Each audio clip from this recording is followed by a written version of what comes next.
So I've been a pretty decent fan of the Zelda manga for a long time, mainly because I discovered them as a little kid while I was both in love with Zelda and drawing.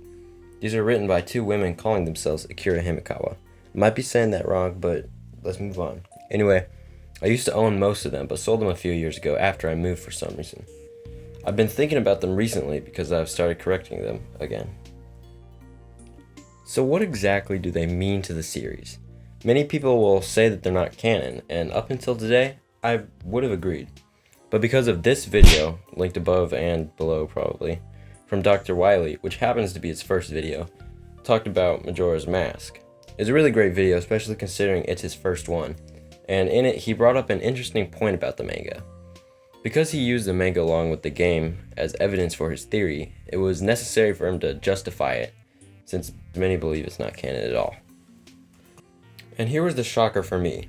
The manga, surprisingly, is included in Nintendo's official Zelda timeline featured in Hyrule Historia.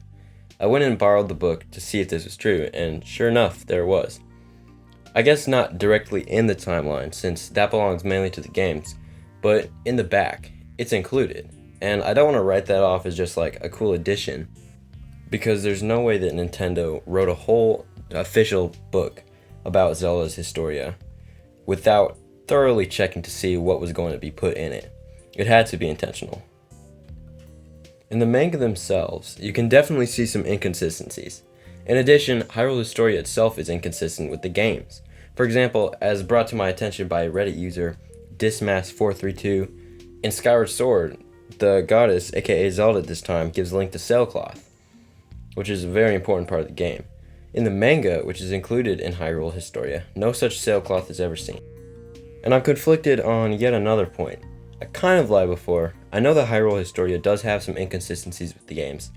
For me, I trust the games over the Historia and the manga because that's just what came first. But you do have to give them some slack for trying to compile all the info, like ever, and trying to tie it all nicely together in a big book. Because of the size of this project, I get that there can be some contradictions, like it's to be expected. So overall, I'm still trying to figure this out myself. My final thought to add is that the manga does add a lot more character depth and backstory to the games that Nintendo never directly confirms, but apparently endorses because the manga is officially licensed by Nintendo. I guess I would consider the manga as canon mainly because the manga is included in Hyrule Historia. I expect that my opinion will change with more research, but for now, that's my verdict. What do you think? I'm honestly curious to hear your thoughts. Anyway, make sure to like and comment below because it really helps me out as a channel. The resources I use are linked below in case you want to see those. Otherwise, see you next time.